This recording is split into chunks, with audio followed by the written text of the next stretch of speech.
ஐகா நேயர்களுக்கு வணக்கம். நான் உங்கள் கோடங்கி. இது மூவி ரிவ்யூ. பார்க்க போற படம் கல்கி 2898 ஏடி.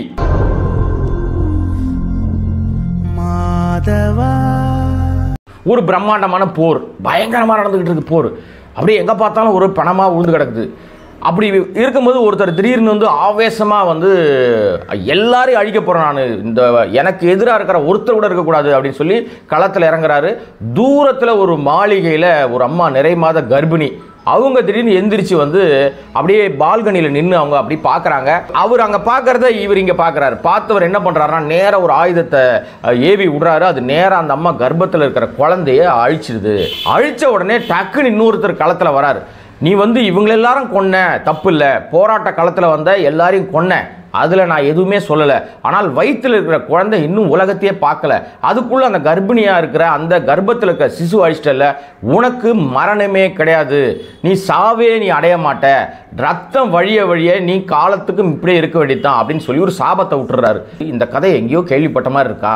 ஆமாங்க, நம்ம மகாபாரத கதையில் குருச்சேத்திர போர்னு நடக்கும்ல, அப்போ இந்த கதையை நீங்கள்லாம் படிச்சிருப்பீங்க. படிக்கலைன்னா போய் திரும்பி ஒரு வாட்டி பாருங்க. அங்கே நடந்த இன்சிடெண்ட்டை தான் ஒரு கதையாக கொண்டு வரதுக்கு ட்ரை பண்ணியிருக்காங்க. சாபம் வாங்கிட்டார் இல்லையா? சாபம் வாங்கினது யார் அப்படின்னா அஸ்வத்தாமன். சாபம் கொடுத்தது யாருன்னா கிருஷ்ணர். இப்போ அந்த சாபத்துக்கு விமோசனம் இல்லையா அப்படின்னு சொல்லி அஸ்வத்தாமன் கேட்பாரு. அஸ்வத்தாமன் யார் அப்படின்னா அமிதாப் பச்சன். அவர் எனக்கு மரணமே இல்லைன்ட்டிங்களே, அப்புறம் நான் எனக்கு என்ன நடக்கும் அப்படின்னா, மீண்டும் இதே மாதிரி கர்ப்பத்தில் ஒரு குழந்தை இருக்கும், அப்போ அந்த குழந்தையா நான் பிறக்க வருவேன். இது சொல்கிறது யார்? கிருஷ்ணர். நான் பிறக்க வருவேன், அப்போ என்னை வந்து கருவிலே அழிப்பதற்கு ஒருத்தர் வந்து ட்ரை பண்ணுவார். அங்கே நீ வந்து என்னை காப்பாற்ற வரணும், அப்படி காப்பாற்ற வந்தீங்கன்னா உனக்கு விமோசனம் உண்டு அப்படின்னு சொல்லி அந்த எபிசோடை முடிக்கிறாங்க. அதுதான் 6000 வருஷத்துக்கு அப்புறம். இப்போ நம்ம எப்போ இருக்கோம்? 2024 இருக்கோம். 2898, அதாவது இன்னும் 800 கிட்டத்தட்ட 74 வருஷத்துக்கு அப்புறம் என்ன நடக்க போகுது அப்படின்றத இந்த கதையில கொண்டு வரதுக்கு ட்ரை பண்ணியிருக்காரு இயக்குனர் நாக் அஸ்வின். சமயம் வந்துவிட்டது. இறைவனுள்ள அனைத்து உயிர்களும் உள்ளது. அந்த இறைவனின் உயிர் தங்கள் கருவில் உள்ளது. போதும் போதும், இதுக்கு மேலே கதை வேணாம் அப்படின்னு நீங்கள் கேட்கலனாலும் என்னால் முடியலங்க. இப்படி தான் இந்த கதை ஆரம்பிக்குது. ஓகே, இப்போ இந்த படத்தோட ப்ளஸ் பார்த்துருவோம். ப்ளஸ் அப்படின்னு பார்த்தீங்கன்னா, நம்ம வந்து நிறைய அந்த அவெஞ்சர்ஸ் பார்த்துருப்போம், அப்புறம் நிறைய அந்த மாதிரி ஆங்கில படங்கள் நிறைய பார்த்துருப்போம் இல்லையா? இந்த படங்கள் எல்லாம் பார்த்தீங்கன்னா ஃபியூச்சரில் நம்ம என்னென்னலாம் வந்து வாகனங்களை பயன்படுத்துவோம், என்ன மாதிரியான விஷயங்கள்லாம் யூஸ் பண்ணுவோம் அப்படின்ற மாதிரி அவங்க அட்வான்ஸ் டெக்னாலஜியெல்லாம் யூஸ் பண்ணி ஆயுதங்கள்லாம் யூஸ் பண்ணுவோம். அந்த மாதிரி ஒரு விஷயங்களெல்லாம் ட்ரை பண்ணுறாங்க. அதுக்கான ஏற்படுத்தியிருக்காங்களே இந்த கிராஃபிக்ஸ் ஒர்க்ஸ், இந்த மாதிரி சிஜி ஒர்க், இது ரொம்ப மார்வலஸாக இருக்குங்க. மார்வலஸ், ஆமாங்க, அப்படி கூட ஒரு படம் வந்துச்சுல்ல, அந்த மாதிரி கதையெல்லாம் இதுக்குள்ளே இருக்குது. அந்த மாதிரி வண்டிலாம் வருதுங்க. இந்த குட்டி பசங்கள்லாம் பார்த்துட்டு இருப்பாங்க பாருங்க, அந்த ஜெட்டிக்ஸ் என்னென்னமோ வைப்பாங்கல்ல, அப்படிலாம் பயங்கரமாக வருது. இந்த மிரட்டல் எல்லாமே உண்மையிலே ரசிக்கிற மாதிரி இருக்குது. இது இந்த படத்துக்கு பெரிய ப்ளஸ். எவ்வளோ நல்ல கனவு கண்டுட்டு இருந்தேன். நம்ம காம்ப்ளெக்ஸில் இருக்கோம். 1 மில்லியன் யூனிட்ஸ் உங்ககிட்ட இருக்காடா?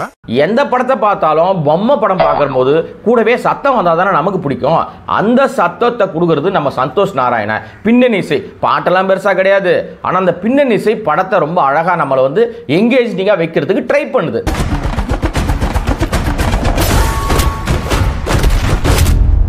இதையெல்லாம் கொண்டு போகிறது யார் அப்படின்னா டைரக்டர் தானே. அப்போ அந்த நாக் அஸ்வின் என்ன பண்ணியிருக்கணும்? புராணத்துலேருந்து ஒரு விஷயத்தை எடுக்கிறீங்க, புராண கதை நிறைய கேட்டோம், நம்ம நிறைய தெரிஞ்சிட்டோம், நிறைய படிச்சுக்கிட்டோம். அது நிறைய டிவிலையும் சீரியலாக வந்துருச்சு, வெப் சீரிஸாக வந்துருச்சு, சினிமாவாக வந்துருச்சு, காமிக்ஸாக வந்துருச்சு. அப்பா மூச்சு வாங்குதுங்க எனக்கு. இப்படி ஏகப்பட்டதில் வந்துருச்சு இல்லை? அப்போ நீங்கள் என்ன சொல்ல போகிறீங்க புதுசா அப்படின்னா? அவர் தான் புதுசாக எதுவும் சொல்லவே இல்லையா? எதுவுமே இல்லை. அங்க எத்தனை பேருக்கு நீ ஹீரோ தெரியுமா? கேரக்டர்ஸ் அப்படின்னு பார்த்தீங்கன்னா இவங்களுக்கான ப்ளஸ் அப்படின்னா நிஜமாவே அமிதாப் பச்சனுடைய அந்த அஸ்வத்தாமன் கேரக்டர் இருக்குல்ல, ரொம்ப எக்ஸலண்ட்டுங்க. அப்படியே ஜெயஜாண்டிக்காக ஒரு 7 அடிக்கு நிற்கிறார். கேமராவில் அவர் வந்து அந்த ஸ்க்ரீனில் பார்க்கும்போது பார்த்தீங்கன்னா மனுஷன் தாங்க உயரமாக இருக்கார்.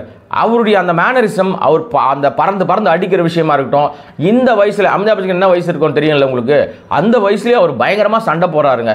அவர் நிஜமாக போட்டாரா, இல்லை கிராஃபிக்ஸில் அவர் யூஸ் பண்ணாங்களா, இல்லை கேமரா ட்ரிக்கில் ஏதாவது பண்ணாங்களான்னு தெரியாது. படம் பார்க்குற நமக்கு அமிதாப் பச்சன் இப்படி மிரட்டி அடிக்கிறாரேன்னு தோணுது. நெகட்டிவ் ரோலில் வந்ததே கொஞ்ச நேரம் தான். கிழவனா வயசான ஆளா கை கால்லாம் ஆடி ஒடுங்கி அப்படியே நரம்புகள்லாம் ஒன்றும் இல்லாமல் போயிட்டு சதை தொங்கி போயிட்டு ரொம்ப பயங்கர அக்லியாக ஒரு மனுஷனை காமிக்கிறாங்க பின்னாடி இருந்து. இவர் யாரான்னு தெரியலையே அப்படின்னு பார்த்தா அவர் தான் வந்து இந்த உலகத்தினுடைய மிக சக்தி வாய்ந்த மனிதராக வருவதற்கு பயங்கர ட்ரை பண்ணிட்டு இருக்கிற ஒரு கேரக்டராக காமிக்கிறாங்க. அந்த கேரக்டர் யாருன்னா கடைசியில் தான் ரிவீல் பண்ணுறாங்க, அதுதான் உலகநாயகன் கமலஹாசன். கிளைமேக்ஸில் கமலஹாசனுடைய அந்த ஒரு பார்ட் இருக்குல்ல, அது எக்ஸலண்டாக பண்ணி இந்த 2 பேரும் 36 வருஷத்துக்கு அப்புறம் சேர்ந்து அமிதாப் பச்சனும் கமலஹாசனும் சேர்ந்துருக்காங்கல்ல, இதுதான் இந்த படத்தை தூக்கி நிறுத்துதுங்க. எத்தனை யுகமானாலும் எத்தனை வாய்ப்பு கொடுத்தாலும் மனுஷன் மாற தெரியாது. திடீர்னு பார்த்தீங்கன்னா ஒரு பக்கம் ராம்கோபால் வர்மா வராரு, இன்னொரு பக்கம் பார்த்தீங்கன்னா ராஜமௌலி வராரு. ராஜமௌலி வந்துகிட்டே இருக்கும்போது முன்னாடி ஒரு வண்டியில் வந்து ரொம்ப வேகமாக போயிட்டு இருக்காரு ஒருத்தர். அவர் யாரான்னு பார்த்தா நம்ம பிரபாஸ். இவர் பறந்து போயிடுறாரு. யாரு? நம்ம பிரபாஸ். அங்கே போய் சேர்ற இடத்துல பார்த்தீங்கன்னா இன்னொருத்தர் பிரமாதமான நடிகருங்க, நம்ம பிரம்மானந்தம். அவரையும் ஒரு கெஸ்ட் ரோல்ல சும்மா சின்னதா ஹவுஸ் ஓனர் ஆக்கிட்டாங்க. இதுல சொல்லக்கூடிய கதாபாத்திரமா மைண்ட்ல நிக்கிற மாதிரி வரக்கூடிய கதாபாத்திரம் யாருன்னா 2 பேர். ஒன்று நம்ம இவங்க யாருன்னா தீபிகா படுகோன், அவங்க தான் அந்த குழந்தைய வந்து கருவில் சுமக்கிற தாயா இருக்காங்க. இவங்களுடைய பார்ட்டும் செகண்ட் பார்ட்ல வரும். இந்த குழந்தை பிறந்துச்சா பிறக்கலையா, இந்த குழந்தை யாரா பிறக்குது, இந்த குழந்தைய வந்து சாகடிக்கிறதுக்கு யார் ட்ரை பண்றாங்க, இதெல்லாம் அடுத்த பார்ட்ல சொல்லுவாங்க போல இருக்கு. இந்த நம்ம தீபிகா படுகோனை காப்பாற்றுற வேலையை சோபனா செய்யறாங்க. சோபனாவும் கடைசியில் அவங்க வந்து வில்லன்களால் காலி ஆயிடுறாங்க. இந்த உலகத்திலே பிறக்காத இந்த ஒரு உயிர்க்காக எத்தனை பேர் இங்க பலியாகணும்? ஒரு அறுசுவை உணவா கொடுக்கறதுக்கு பெரிய பெரிய கேரக்டரை போட்டு பண்ணா கூட திரைக்கதையினுடைய பலவீனத்தினால நம்மளால தெரிச்சு ஓடுற மாதிரி எல்லா டோரையும் சாத்திட்டாங்க. 3 மணி நேரம் 1 நிமிஷம் தாங்க முடியலங்க. போயிட்டே இருக்கு ஃபர்ஸ்ட் ஹாப். முடியும் நம்மளும் காத்து பார்த்தோம், நடக்கவே இல்லை. கடைசியில் ஒரு வழியா ஃபர்ஸ்ட் ஹாப் முடிச்சாங்க. ஆமா, ஃபர்ஸ்ட் ஹாப்ல என்ன சொன்னாங்க, வெயிட் பண்ணுங்க செகண்ட் ஹாப்ல தெரியும். நாங்க பரவாயில்ல ஏதோ இருக்கு போல இருக்குன்னு நினைச்சோம். செகண்ட் ஹாப் ஆரம்பிச்சுதுங்க. ஆரம்பிச்சு போது எப்படா முடியும்னு பார்க்கும்போது கமலஹாசன் அந்த கேரக்டர் வந்த உடனே அப்பாடா முடிவுக்கு வந்துருச்சுடா அப்படின்னும் போது கமலஹாசன் தான் வந்து அடுத்த பார்ட்டில் தான் வருவேன், இப்போ என்னை பார்த்துங்கன்ட்டு கிளம்பிட்டாரு. கல்கி அவதாரம் எடுக்கிறதுக்கு முன்னாடி இப்படி நம்மளை வச்சு செஞ்சா, அவதாரம் எடுத்த பிறகு அதாவது பார்ட் 2ல என்னென்னலாம் பண்ண போறாரோ தெரியலையே. புது பிரபஞ்சம் வந்துகிட்டு இருக்கு.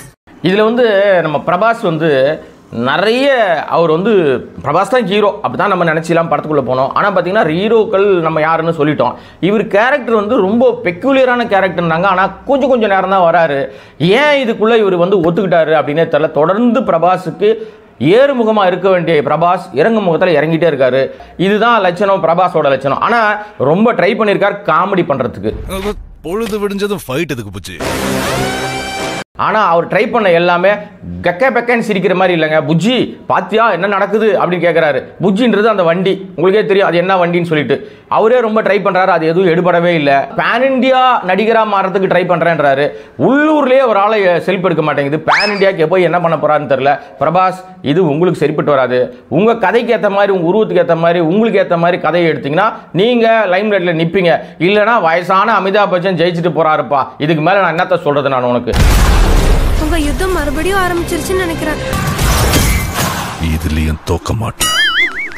அப்புறம் ஒரு வாய்ஸுங்க, இது கேட்டாலே காது ரணகலமாயிடுச்சு, ஒரு எரிச்சலா இருந்துச்சு. என்னடா இது ஒரு வாய்ஸ் வருது அப்படின்னு பார்த்தா புஜ்ஜி வாய்ஸ். இந்த வாய்ஸை எங்கேயோ கேட்ட மாதிரி இருக்கு அப்படின்னு நம்ம உத்து கவனிச்சு பார்த்தோம்னா, அட நம்ம கீர்த்தி வாய்ஸ். கீர்த்தி சுரேஷ் என்ன பண்ணிட்டு இருக்கீங்க அப்படின்னா நடிக்கலைங்க, வாய்ஸ் மட்டும் கொடுத்துருக்கு. ஏற்கனவே நடிகர் திலகம்னு ஒரு படத்தில் நம்ம நாக் அஸ்வின், இந்த படத்தோட டைரக்டர், இவர் தான் அந்த படத்துக்கும் டைரக்டர் இல்லையா, அதில் அந்த அம்மா நடிச்சது.